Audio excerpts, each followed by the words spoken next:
Welcome to the Tech Panel. 1, 2, 3, 4. The podcast where tech minds meet.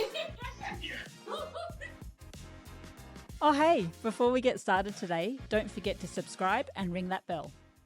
Welcome to the Tech Panel. We're your hosts. I'm Marvin. And I'm Sarah Bowers, and today we're talking everything XR, the future of immersive learning and the game-changing potential of XR, AI, and wearables. We're talking about how XR is reshaping education, making learning more engaging for students who struggle in traditional learning environments, and how it's expanding what teachers can do in the classroom. But today, we're taking it further, looking at hardware limitations, funding challenges, and how AI is about to revolutionize the entire VR experience. Joining us today is Jay Schnoor, CEO and co-founder of VEDX Solutions, who's at the forefront of bringing XR into schools, corporate training, and beyond. Why are wearables making a comeback, and why do we actually need them this time? How can governments help fund the future of immersive education? And which industries stand to gain the most with XR and AI? This is the Tech Panel. Jay, welcome to the podcast. Thanks for joining us. Yeah, thank you for having me. I'm excited to be here and talk about XR today. XR, this is a really interesting field. We don't have too many people coming on talking about it. So yeah, explain XR to us. Do you need a headset for it? Where does the metaverse fit in? People might know about the metaverse. Is that XR? Is that AR? Where is that? Right. So XR, you do not need a headset. So for all those listening, no headsets needed. If you are in true VR, virtual reality, you do need a headset, and that brings that full immersion, 360 degrees all around you, transports you to a new world. But underneath XR, like I was saying, you've got the AR and you've got the mixed reality. So the AR you can do with your device. You can do an AR scene. We could have this meeting in AR. It brings 3D objects and people into your real environment through your device. Mm-hmm. And your question on the metaverse. Yeah. That's a long answer. Okay. So I'm going to try to keep it short. Yeah. The metaverse is this concept that everybody joining an immersive space with a VR headset is in the metaverse. Mm-hmm. And I think it has a long ways to go. It was like when we were calling the internet before it was really open and accessible to all. And so we've got a ways to go. The real metaverse is somewhere where you can traverse between different worlds, spaces, and apps like the internet and web pages, but with one ID and one avatar and one purchasing power, and hopefully with your blockchain technology someday. So that's where the metaverse fits in. Okay. All right. It sounds very futuristic, but XR is currently here right now. So how could we give us some examples of how XR is being used today? Oh, it's being used all over. You know, when I started the company, I was like, yeah, we're early in this space, and probably 5 years. That was 5 years ago, and I feel the same way. It's still early. But it's definitely come a long way since 5 years ago. And so individuals, you know, they're buying the latest headsets, and the most popular headset, the MetaQuest 3 right now, amazing headset, really the performance, the sound, the graphics, it's incredible. If you've never played a virtual reality game, you should get in there. So consumers are using it mainly for gaming. Industry is using it for simulations of dangerous experiments, dangerous workplace situations, or really uncomfortable workplace situation. If you've never had to fire somebody that you liked, you should try to practice that in XR first. See how you do. Watch yourself fire that person and be like, oh, I shouldn't have said that, right? Kind of get used to it. So it has some soft skills training, really valuable. And for some of our market in the high schools, they can't visit a construction site until they're 18. But with virtual reality, they can jump in and start understanding the safety of a construction site, using heavy machinery without the insurance cost sitting over the top of the company, allowing them to do that. So it's being used in all these places, in addition to understanding really hard concepts. Sarah, I don't know if you liked chemistry. When I was younger, I didn't. And I think I didn't like it because I didn't really understand how all the molecules and atoms and electrons and protons all work together. But since I started this company and have had to immerse myself in chemistry labs, I'm like, oh, that's really cool. I can walk next to a proton and I can look at this chemical reaction if these two molecules are put together in this gamified version that I wish I had in high school. Yeah. So it's almost like So, it's the same sort of education, but it's done in a way that's much more immersive and interesting. Yeah. I think in that yeah. example, is that how you're saying with the Well, chemistry thing? and engaging, Yeah. Engaging. right? Yeah. Think of how we've transferred knowledge to our younger generations since the industrial age started. Put them in rows, transfer information from an authority figure down, Yeah. listen. If you have a disability with listening, too bad, figure it out. And then read a textbook and try to understand it. And that's it. Good luck, Yeah. right? Now with immersive learning, take all these kids that have trouble sitting still, put a headset on them, introduce a really complex topic, and let them play a game like they've been doing since they were born, this generation, right? It's going to revolutionize all training and all education. And I'm still a firm believer, although I still feel it's early, it's on its way. It's not a fad. And so that brings me to the topic of education. So VEDX, that's the Mhm. company that you founded and you're running at the moment. And the Yep. purpose of that is to get education facilities like schools and universities all using XR. Is that have I got that right? Phase one of the dream. Okay, Yes. yeah. So Yes. tell us about So, VEDX. yeah. So we founded VEDX because we were all working for a education company recruiting students from all over the world into international universities. And the hardest transition was speaking the language. Not that they didn't know the language, but speaking it. And we ran a couple pilot projects, and students were 40% more likely to feel comfortable practicing speaking their language when using virtual reality because they were speaking to an avatar and not getting all those weird, like, what'd you say? What? The avatar was responding. And so they were able to practice, and that lit us up. And we're like, we could do this for all of education. And there were some companies already doing some things. The hardware was still a little bit clunky, and we had some challenges. But what we did find out was that schools and companies were having the most difficult time doing this at scale because the hardware manufacturers had an idea of their go-to-market strategy, which was really consumers buy the headset, play games. And it wasn't fit for purpose for scale. And so there's been some evolutions we can talk about a little later. It's a longer story. But what we pivoted our company to was we should really help education and corporations scale this and deliver these headsets ready to go on Wi-Fi, no personal information collected, a management device with a back office system, and brand it, because you see all these social media posts with these blank headsets on. And I'm like, if you're at a company or a school, you should have your brand right on the front. So we brand it. We include some extras like rechargeable battery rotunda, option to put a router in there. And this all arrives ready to be deployed by the company or school because we've gone through our consulting process and what learning objectives they want their employees or their students to learn through these headsets. And then it comes with a lifetime support from us. So when you have trouble with headset number 6, you write our support team and we'll get it fixed or replace it.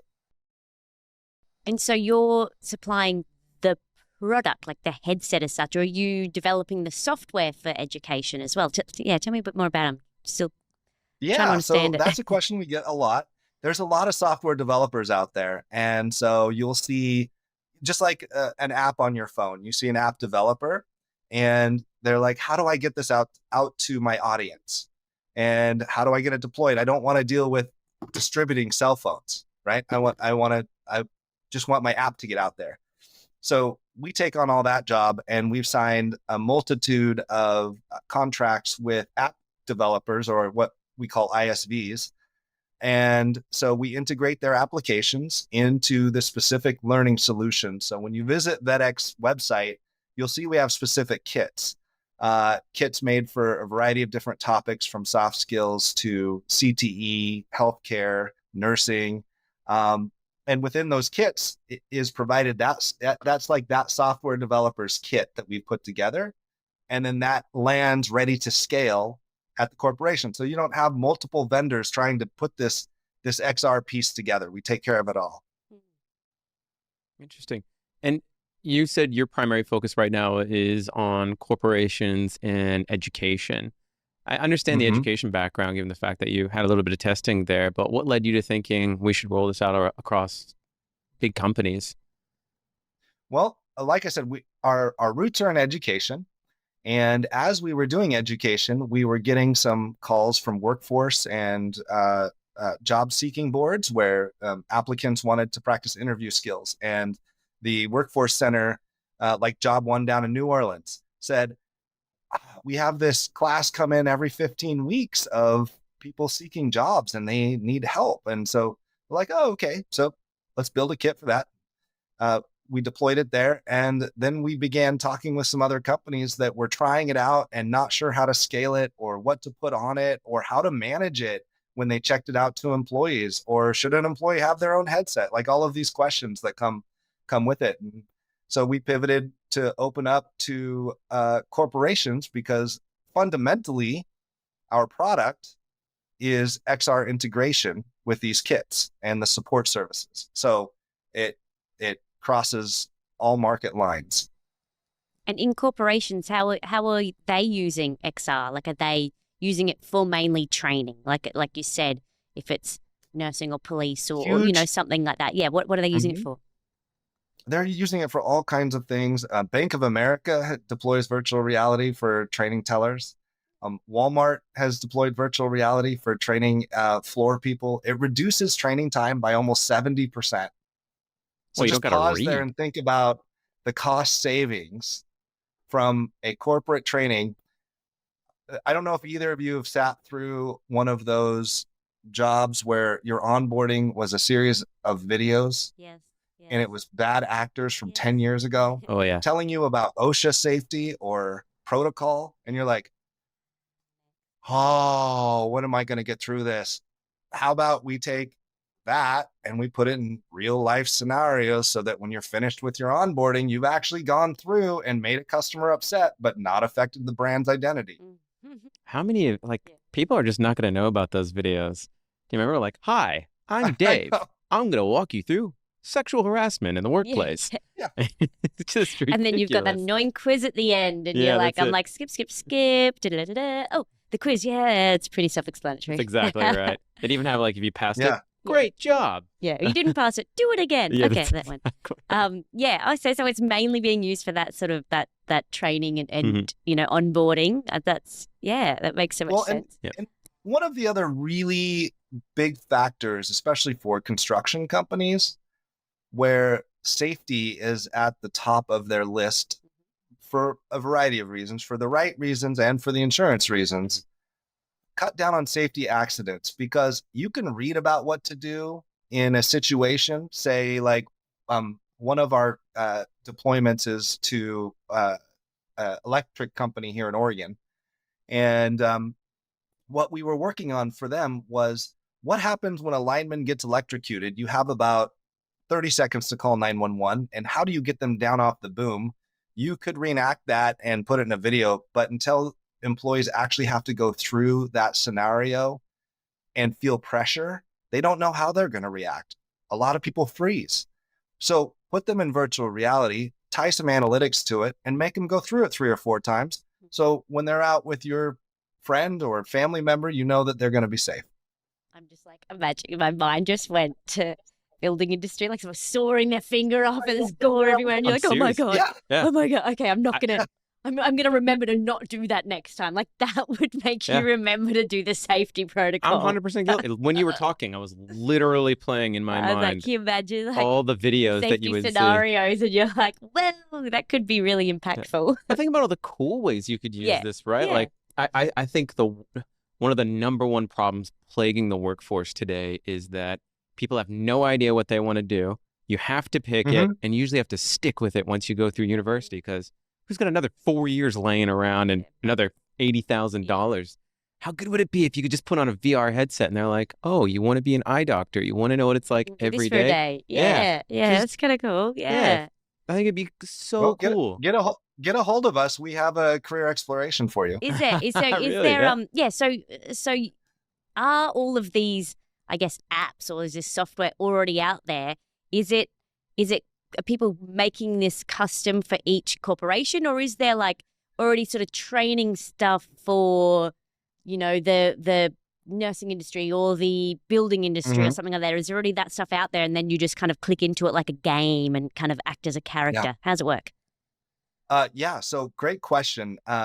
Like I was saying, it being early still, the content is really still in its infancy. However, that said, there is a lot of content for some of the specific scenarios we just talked about. It's ready to go.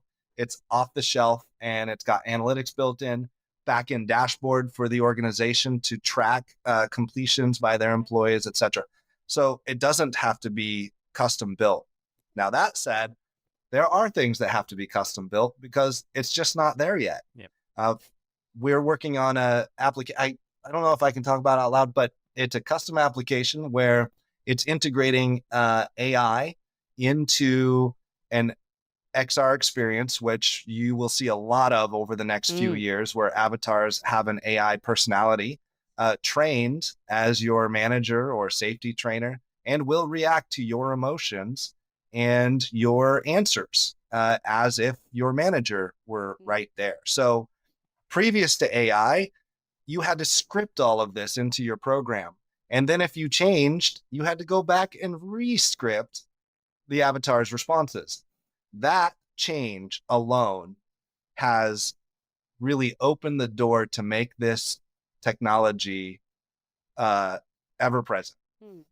So it's almost like, if I'm right in thinking that the applications and the software used to be basically like a video game where you would have all of these different scenarios of what you could do in each of these areas. You choose this path, you do that. You choose this path, these pre-responses in there. And they would all be programmed and all be scripted into all of these different case scenarios. That's how it would work. But now with AI in this game, the possibilities are endless and the scenarios are endless, and the routes that they can go or the questions they can ask, they get answers for, like real-time answers and things like that. Dynamic response. Yeah, yeah, that's great. Think about other cool things. If you're introducing avatars and AI, man, if I were in the medical industry, I would have like your GP first visit. You know what I mean? It's got like, you put it on, you say, I want to do a telehealth thing, and it's got a little avatar. It's a doctor, and they're like, hi, tell us what your symptoms are. And you're like, oh, I got a sick stomach, and I've got this bruise right here. And they're like, this is what you should try doing. If this doesn't work, try reaching out to an actual doctor, Well, like, I mean, they do that with chatbots and with like things like that at the moment. But what's the difference between doing that on a, on an interface like a website or a phone or a chatbot to the glasses on? Yeah. What's the like? Are you doing both? Like you said, you can just use your phone for things like that. Do you have to have? Yeah. So tell me about that. I'm still trying to get my head around it.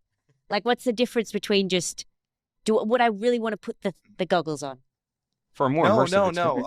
A lot of the AI avatar responders that you will see come up in the next few years will all be phone based. You'll open it up. You'll have a nice face to talk to you. We're working on another project where it's leadership coaching, and it's really exciting because that's the future.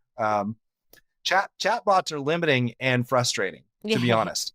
I jump on a chatbot and I can never get the right answer because it's pulling and searching. It's not using an LLM from this wide range of knowledge that it's gaining. And with the AI integration with XR. I'm so excited to see what's next. I mean, it's amazing. So avatars fall under what category of XR do they fall under? All of it. All of All it. of it, Okay. yeah. Yeah. They're Because XR. you can have an avatar XR. in any sort of aspect. Right. Yeah. Yeah. Like an AI Because avatar. really, Yeah. really the difference between virtual reality and augmented reality is the environment, right? Virtual reality feels like you just got transported to Mars fully, all around, look down, look up. Yep. You're in a full new environment. Whereas in AR, it's usually just the objects of concern. They take up less memory. They can fit on phones better, less processing power. Yeah.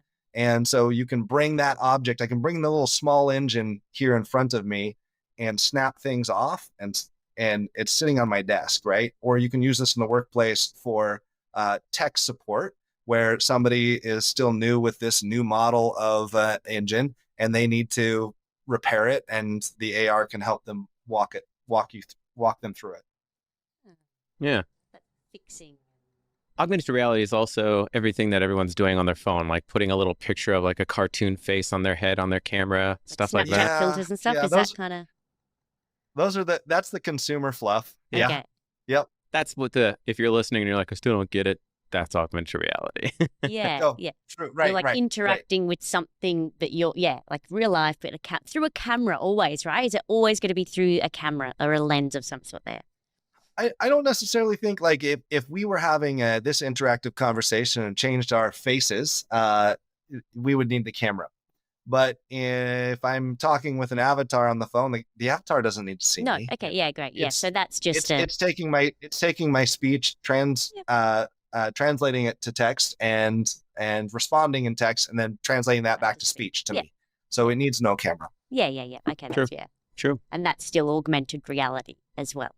Mhm. So many facets. Of What it. are you most excited about in the immediate future of these two different technologies? I feel like the obvious one would be augmented reality, or virtual reality, given that it's so much more expansive, taking yourself to a different reality or something along those lines.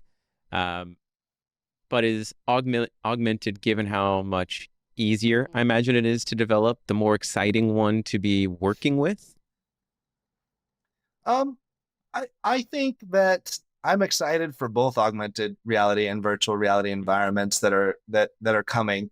The functionality and base programming that sits behind both of them are so an advance in one means an advance in the other, right? Sure. So off we go.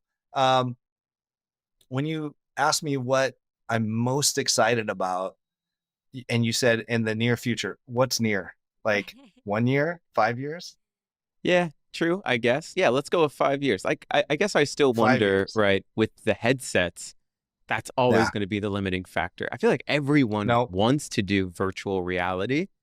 You know what I mean? But even when I looked it up, when you said, oh, look at what is it called? The Meta Quest 3. Yeah. It's almost $1,000, right? And Well- you think about Well, it depends scalability. which one. It depends where you're at and which one you get. But, Sure. Yeah. I- Um, obviously. But like everyone the- everyone's got a phone, a Yeah, smartphone. exactly. Like most people have a smartphone. Mhm. So, yeah, I guess the avatars seem like that's something that could be here in a year. Like Yeah. that's something Ooh. that's probably already in development, It's- right? Yeah, it's here. It's here now. A lot Yeah. of MVPs are out there right now. Yeah. But in 5 years, I do think that the Ray-Ban glasses and the Meta partnership that they have going, I have a pair of them right now. If you haven't tried them out, they're very cool. We are an official Meta partner, by the way. So, Nice. if I plug Meta, the way it goes. This was one of these my here- questions as well. Where do the glasses fit in? 'Cause, Yeah, I like seriously. this. They look Okay, great. They just look like normal glasses. Yeah. Yeah. Some They're Ray-Bans. Ray-Bans, but Yeah. they have AI built in. I can Yeah. ask a question. Hey, Meta, who's the tech panel? And then right here next to my ears, I'm receiving an answer. Yep. Right? So it's not long before the lenses are active. So are the And lenses not active yet? You don't have, there's Not no yet. imagery on it yet.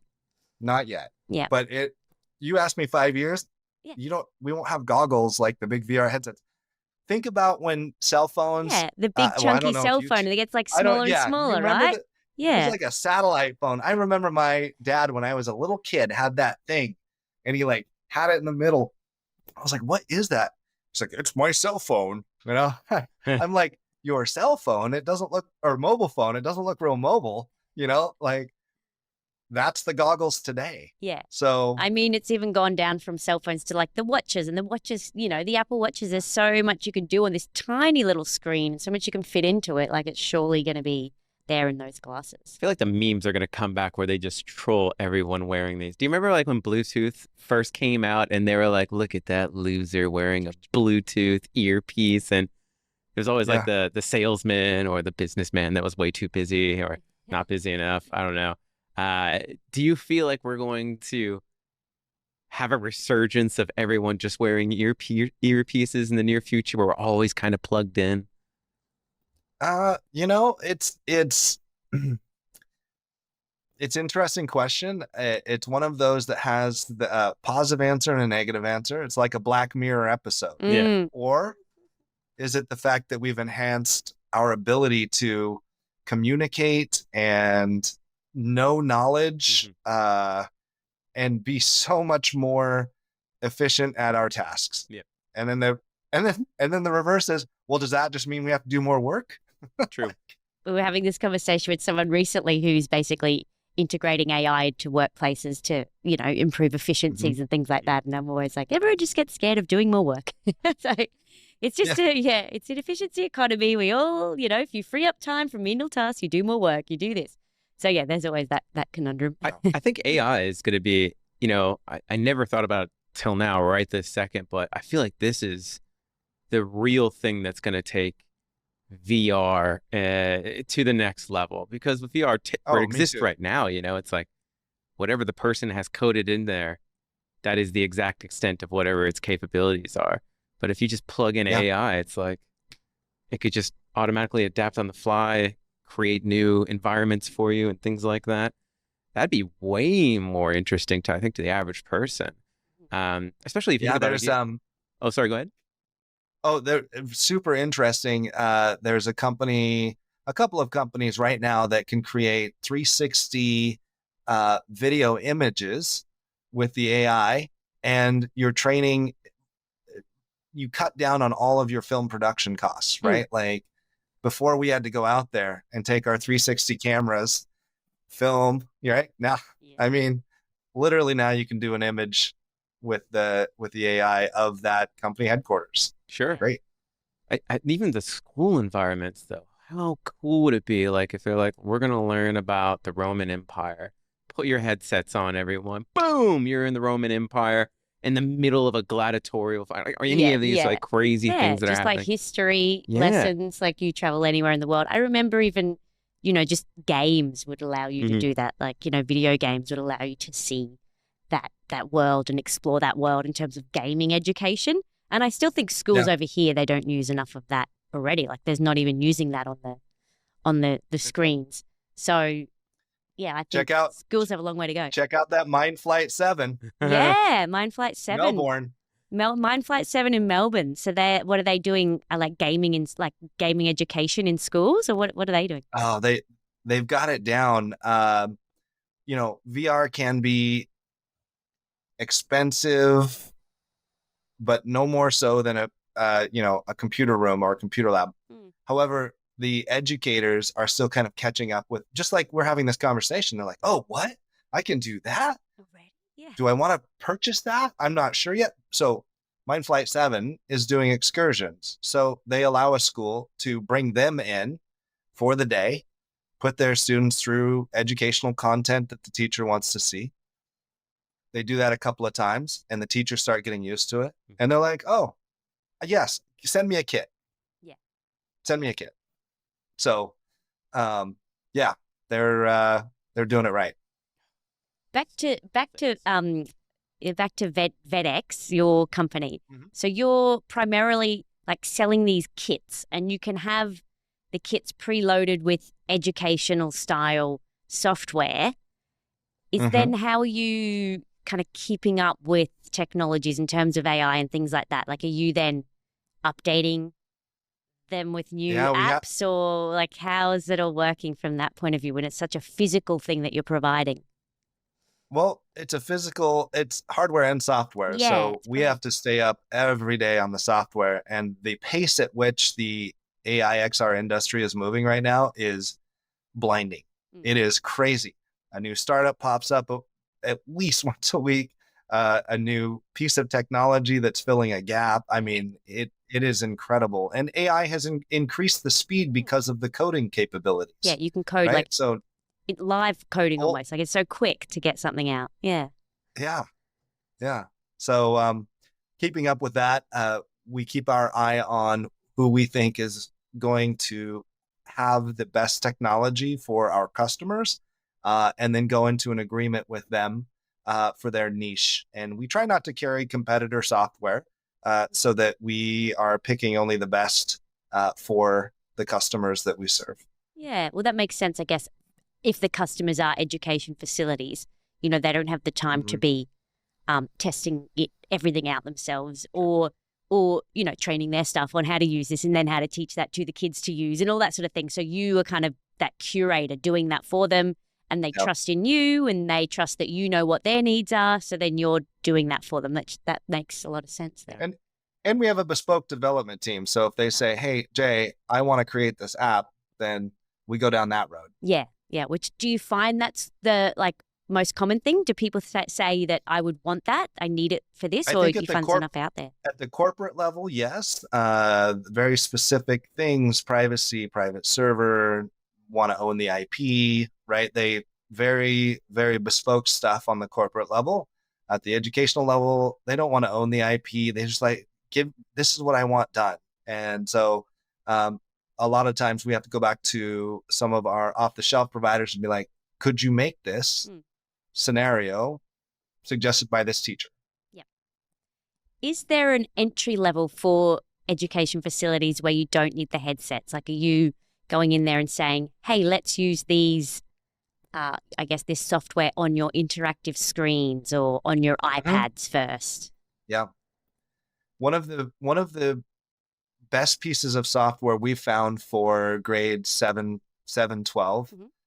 uh, allows students to become creators, right? So maybe they haven't started coding yet, and VR is really cool.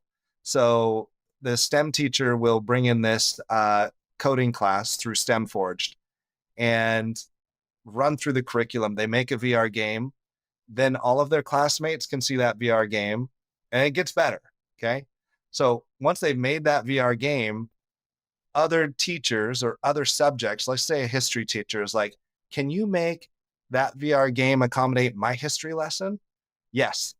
And so that history lesson is fed in to that game, and that teacher gets to use it with their kids on all the Chromebooks and laptops and homework. It's brilliant, and that's STEM Forged. STEM Forge. That's incredible. So I love that is like holistic education. That's what it should be, Yeah. where the STEM teacher's teaching something that then interacts with their history class, which interacts with their maths, and the kids are that's brilliant. I love that.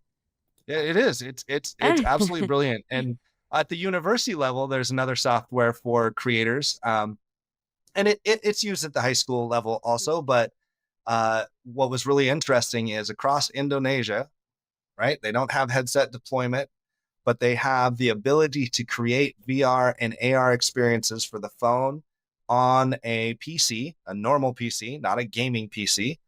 And so these universities ran this hackathon or competition for the university students to create educational content that can be deployed without license to students. So an open sharing AR experience.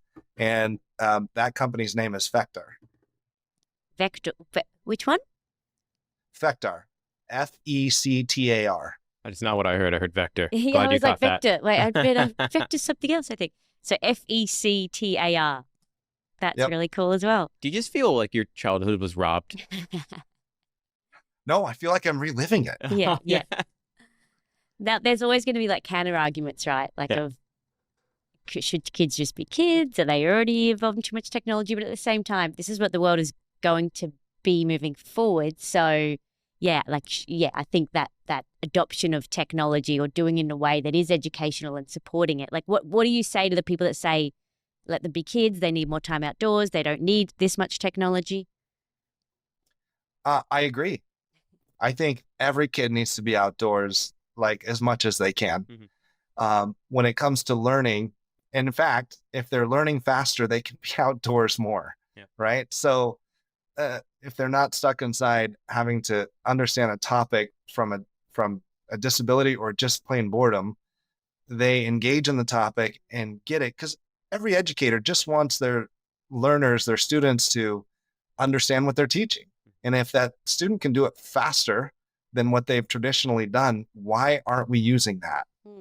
Is the research there? Like, are there really good? Yes. There's good research to say that Well, kids learn better, more efficiently, or they take it in when it is like gamified or through VR? So if you lay the research side by side, the issue is that we don't have enough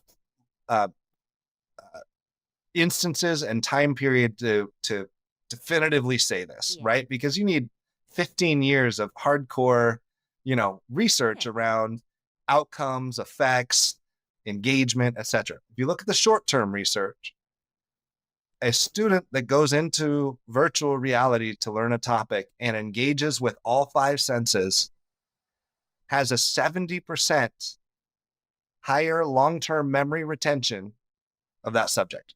Done.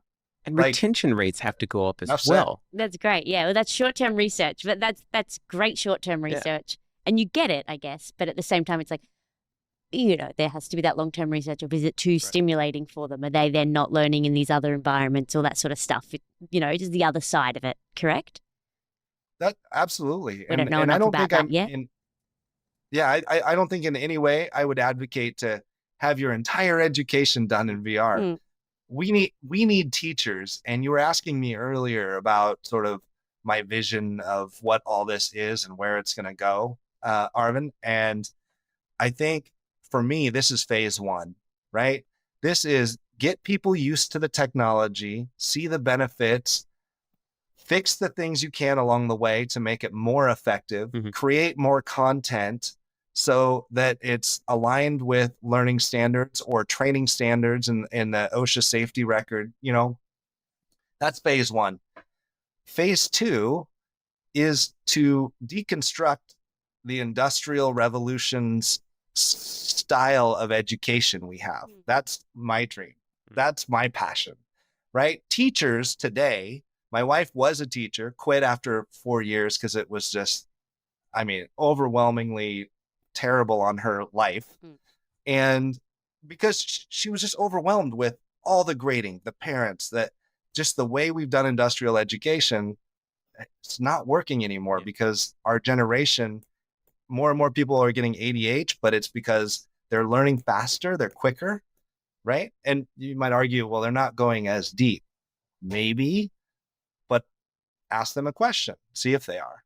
You're right. Like I see learning centers of the future all needing teachers, but the teachers are freed up because the activities are allowing those students to go in, do those activities, and the teacher doesn't have to sit there and grade everything, right? You don't have to grade all the written papers and worry that AI is being put in there and, oh no, it's going to get a C, right? We want them to have a human-centered learning with technology-assisted knowledge, right? Like, Well, let's be honest as well. Like, not all teachers are good. That's a reality we need to grapple with. And this is definitely one of those tools that could empower people, not just put them on a level playing field, but infinitely elevate their ability to retain students, because many of them leave because they're like, I can't sit and watch a chalkboard all day, right? So they'll get a digital thing that stimulates their minds because, for better or for worse, they're playing video games or on the internet or whatever else it is. So that's definitely one way that would get them on there. But another one is like, again, like a kid's like, I don't understand what you said. And you could just speak to the AI and be like, create a visual thing to help the student understand what I just explained a little bit better. You know what I mean? You won't be hindered by a teacher's abilities to explain things to you or create a training program for you. You could create an amazing system for these kids out there. I would have been blown away if I had something like this as a kid. Yeah, I think you also touched on it earlier where you said neurodivergent children as well. So children that learn differently.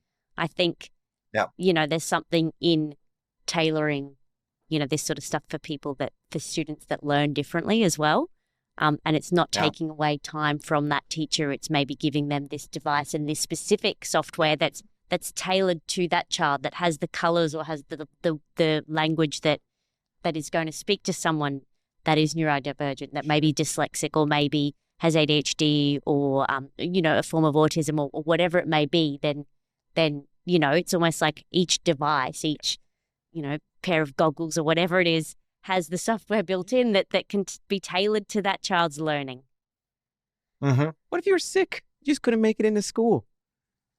Boop, back into the classroom. I think they're already doing that in hospitals. I do know of some hospitals here that are actually using, virtual reality for schooling, but also they're using it as a tool in children's hospitals to make them more relaxed during procedures. Sure. So procedures can be so scary. MRI, so I know that some like MRI and some scanning, they'll put the goggles on so that the children can be in a different sort of space and not have to be present there with all of the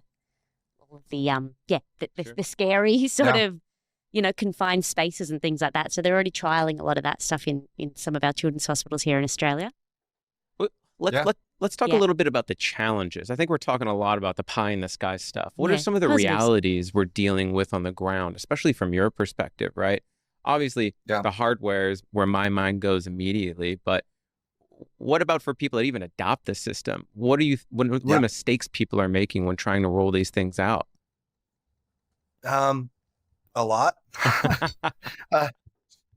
So a lot of the challenges come from not being, it's threefold, not being familiar with the technology and having to learn yourself. It's like the first time you picked up, I don't know if that applies when you're a kid, picked up a phone and you're like, how do I make this work? Just look at like when my parents had to get their first like real smartphone. It took so long for them to understand. And even today, they're still having trouble with it. They still call me. Yeah. Can you fix this thing? It can't do that. I'm like, damn it, Mom. I taught you this. Yeah. I've actually experienced that firsthand. You've seen my mom call. Okay, sorry, carry on. Yeah, I get that. It's difficult to learn something new. Yeah. It's something really new, right? This isn't just a new brand. This is something really new. How to get in there and how to move around. If you weren't a gamer when you were a kid, I mean, I was a gamer. So I put on a headset and I was like, oh yeah, this is great. I love this. The controller is a broken Xbox 360 controller. That's it. Oh, I get that. Okay. But trying to deploy it into spaces where they have to learn the technology brand new is hard. And a lot of people don't want to learn it. Just like my parents, they still don't want to learn everything about the smartphone. They're like, open up my Facebook. Okay. Like, so much more. So I think that's one of the biggest pieces missing out there. And we were working with a group to try and build a community of educators and trainers to kind of take professional development in AI and XR without ever having to put a headset on, but just understanding what's available and the capabilities. And so that group was Eduvators, and they're still collecting members and creating great content. Just trying to get out to education community and get them to join up has been difficult. So that's the other thing. Leads point 2 is motivation. Why do I want to learn this? Because the critical mass wave hasn't rolled over. Yep. And so a lot of people are like, I'll wait.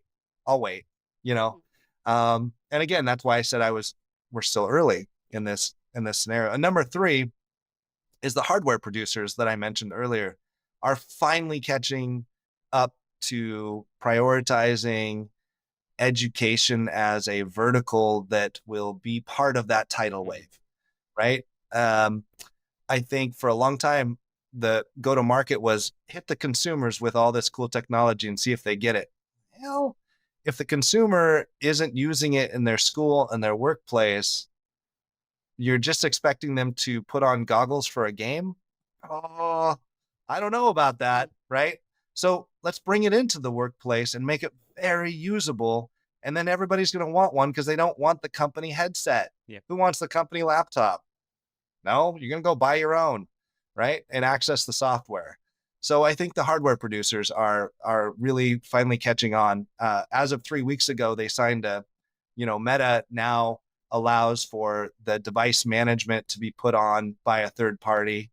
Manage XR is, for anybody listening, the MDM Manage XR is our go-to partner for device management. And they've just done a fantastic job helping companies and education scale.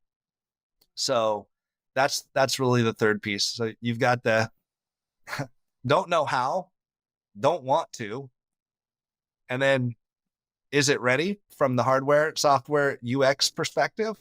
It's getting there. Yeah. I think you mentioned it earlier that, the industrial revolution is how teaching, I guess, has been, it was changed then, and then it's been the same since. But I feel like we're definitely in this like technology revolution now. Like it is just everything is technology driven. This is kind of like, this is the technology revolution, and institutions that are very, old school schools in general, need to kind of adapt and adopt these sorts of new things. Well, I think the internet started to break the industrial education. That was the first cracks. Oh, I can do online classes. I can access this information without a library textbook membership at my high price university. Yep. Oh, wow. So the cracks started to form. I think what we're going to see now with AI and XR is it's going to shatter it, and we have to now reform it. Think about how our ancestors learned before the Industrial Revolution. It was through stories. Yeah. And that's all XR is you get to tell stories about subjects. You're using all your senses, talking, feeling, doing. Seeing. Yeah, it's all of that all together. And as you say, it's more immersive. It's that immersive learning. And if kids engage with it more, then, that's great in certain areas. We've just had a visitor pop in with a little box. Now we get questions from our viewers and our audience. And we have had one here. Never know what it is. If you had to live in one XR world for a month, which one would you pick, and how long before you'd go insane? Oh, I'd hope you pick one that wouldn't make you go insane. yeah. Well, if the metaverse was real, I could just transfer through all the different worlds. But if I had to pick one application to hang out in for a really long time, A month. ooh, that's tough. It's a tough one. Normandy.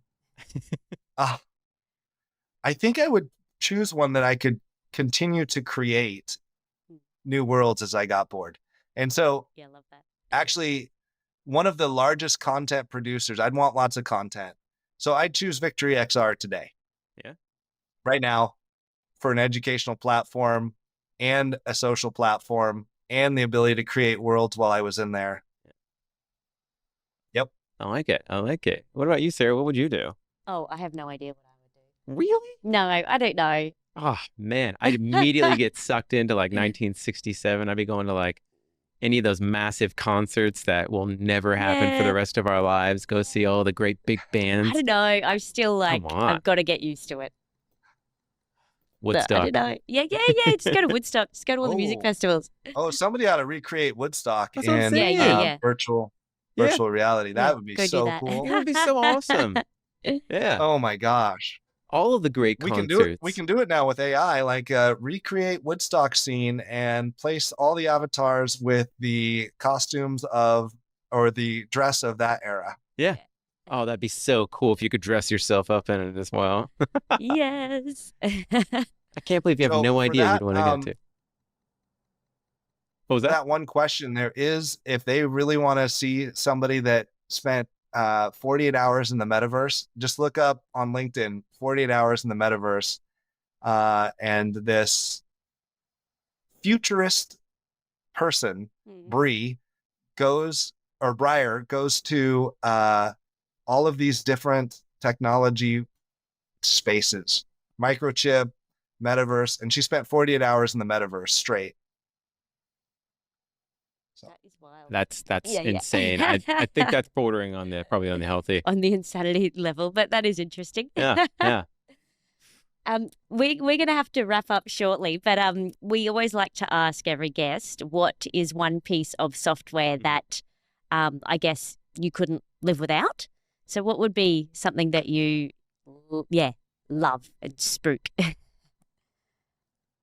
If you were to ask me 2 years ago, it would be different than right now. And I would honestly say that Chat GPT as an AI, open AI, has revolutionized my work, my industry, my personal stuff, my cooking. I don't want to go back. Yeah, I'm on the bandwagon with that. I use it for everything. I mean, it's unreal. It truly is. I just want to one last plug. How long do we have? Yeah, give us a plug. Yeah. Yeah, go for it. Okay, one last plug. So phase 3, I said phase 1 was exploration. Phase 2 is breaking, right? Reconstructing. Phase 3 is 2 parts. One, I hope there's a national archive. I live in the US, so I'll say the US, but you're in Australia, so I hope all the governments create one. But an XR national archive for educators to start grabbing 3D objects as this technology takes hold. And then a physical community space for this technology to take hold in spaces, to try it out, to actually run a charter school, and to integrate businesses around energy, AI, and XR in the same building. That was my Techlandia thoughts, is a future museum with education, business, and community built in. Yeah, wow. Love that. Utopia. Yeah. And it sounds so futuristic, but we'll talk to you in like a year's time and you're like, oh, hey, this is here now and we're doing this. Yeah. It's like, what? This is the Hey, we have the plan. We have the plans drawn up. So, Yeah. I mean, that's good. Yeah. That's yeah, good. I love Just looking for the right person to say, I want to build that. Yeah, let's build it. this is the first podcast I've been on where I've been wildly distracted, reimagining all of Thinking. these possibilities. Yeah. And I'm like, no, stay back in the Yeah. present. So interesting. We'd love to have another chat with you, Jay, because we could talk all day about this stuff. So yeah, definitely we'll do a part 2 because I want to know a lot more about it. I know that you do as well, and I know that I mean if we talk to you in 2 weeks' time, there might be something new happening. So it's it's a real watch this space, right? Like this, it's just moving so quick, and it's very exciting. Yeah. Yeah. All right. Well, yeah. And thank you for having me on. This was really nice. No worries. Where can our viewers and our audience find you? www.vedx.io, VEDX.io. And yourself as well, if they want to get in touch, is it LinkedIn or just a LinkedIn? And for anybody listening that hasn't tried AI, there's just a little AI chatbot on our homepage. Amazing. Ask any of these questions to it. Yeah. Proximus Wolf. Yeah. Awesome. We'll ask, we might do the next interview on there. Just asking the chatbot, see how it goes. Go Proximus. Awesome. Thank you so much for your time, Jay. It's been a pleasure. Yeah. You guys too. Have a good night. Thanks so much, mate. Megan, don't forget to subscribe and hit that bell, and we'll see you in the next episode. Thanks for tuning into the Tech Panel. If you like what you heard, make sure to subscribe on YouTube and follow us on TikTok, Instagram, Facebook, and LinkedIn to stay connected. A big thank you to our major sponsors, SmoothX, for powering today's episode, and join us again on the next episode of the Tech Panel, where Tech Minds Meet.